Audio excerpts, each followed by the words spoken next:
In the summer of 1858, a boy sat at the dinner table of a wealthy Georgia plantation owner and asked a question that no one in that house was prepared to answer.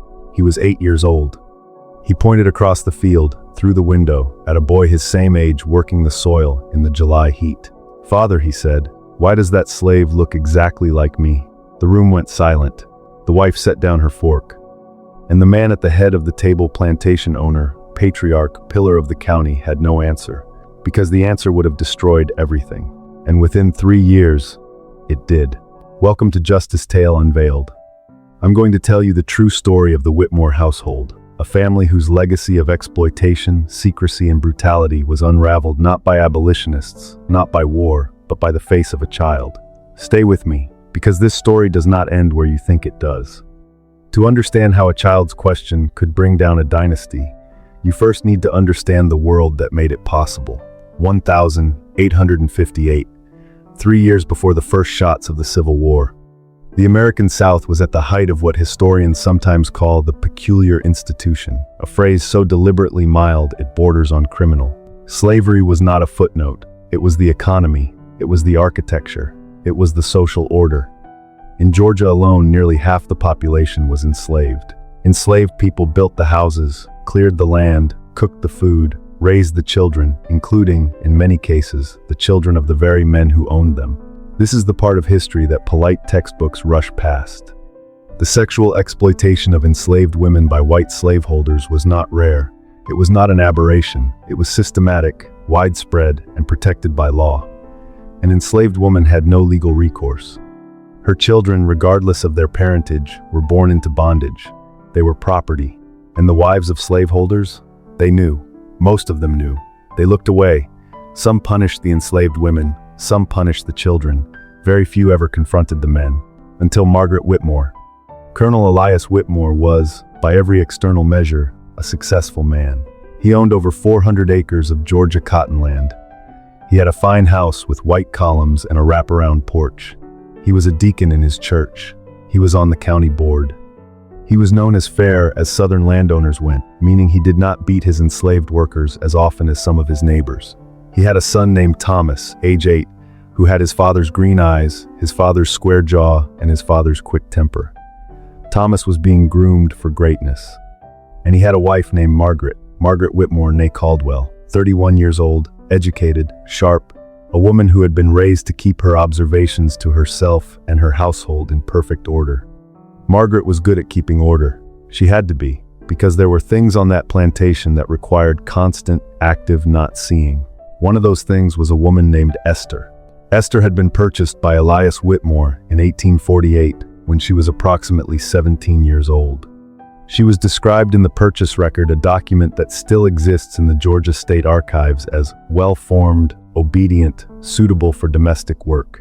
Esther worked in the house. She cleaned it. She cooked in it. She was trapped inside it. In 1850, Esther gave birth to a son. The boy was named James by no one in particular. Names were assigned carelessly when they were assigned at all. James was healthy. James was light-skinned. James had green eyes. Margaret Whitmore looked at that infant and she knew. She had always known, and she had done what women in her position were expected to do. She kept the order. The summer of 1858. Thomas Whitmore was 8 years old. James Esther's son was also 8. Thomas had grown up in the house. James had grown up working the yard, the garden, and increasingly the field. They had likely seen each other hundreds of times without Thomas ever truly looking. But children notice things that adults have trained themselves not to. At dinner one evening, this detail comes from a letter Margaret Whitmore wrote to her sister. A letter that somehow survived, somehow found its way into an archive, somehow ended up changing how we understand this one family's story at dinner. Thomas looked out the window at James pulling weeds in the garden. He stared for a long moment. Then he turned to his father. "Father," he said, "why does that slave look exactly like me?" In her letter, Margaret writes, "I felt the air leave the room. Thomas was only asking what he saw. He meant no wickedness by it. Children are fearless with the truth. It is we who teach them to look away." Elias Whitmore said nothing. He told Thomas to mind his supper. He changed the subject. He poured more whiskey. But Margaret had spent 8 years folding this knowledge neatly away into a drawer she never opened. And something about hearing the question spoken aloud in her child's innocent voice at her own dinner table made it impossible to close the drawer again. That night, after Thomas was asleep, Margaret and Elias had what she describes in her letter as the conversation which ended everything between us. She asked him to confirm what she already knew. He did not deny it. He told her it was not her concern. He told her that is simply how things were. He told her that she had a comfortable life and she ought to be grateful for it. Margaret Whitmore wrote back to her sister, "He was right that I had been comfortable. I had purchased that comfort with willful blindness. I am done purchasing it." What happened next is not a dramatic confrontation. It is not a heroic act of abolition. Margaret Whitmore was a woman of her time, with her era's prejudices intact. But she was also a woman who, once she allowed herself to see clearly, could not stop seeing.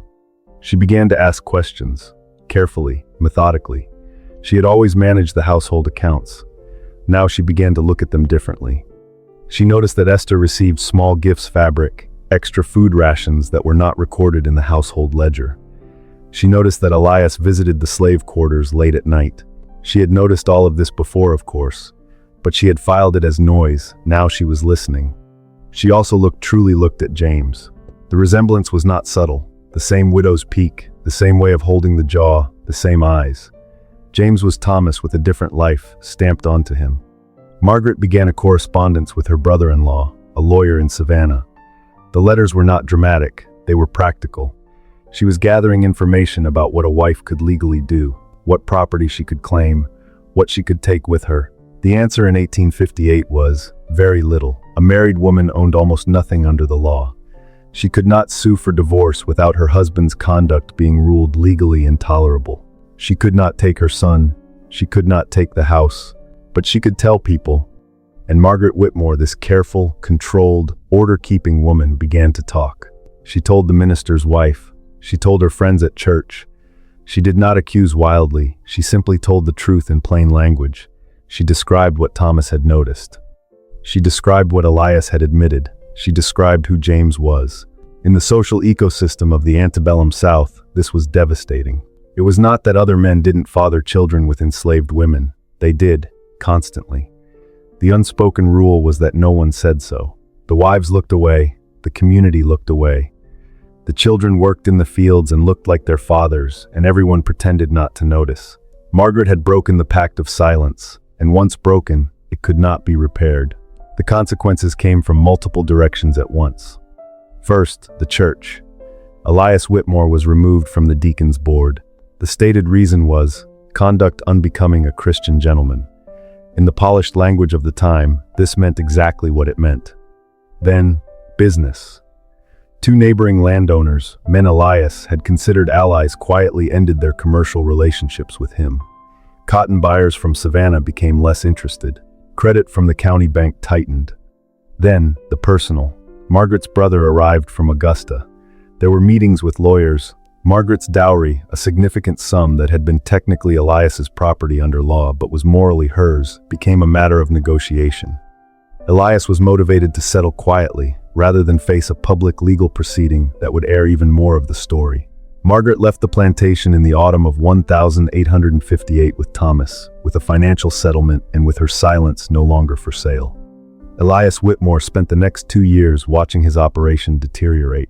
Without Margaret's administrative competence, without his social standing, without his credit relationships, the plantation struggled. He sold off land, then more land, then livestock. By 1861, when the Civil War began, Elias Whitmore had approximately 100 acres left and a reputation that preceded him everywhere he went.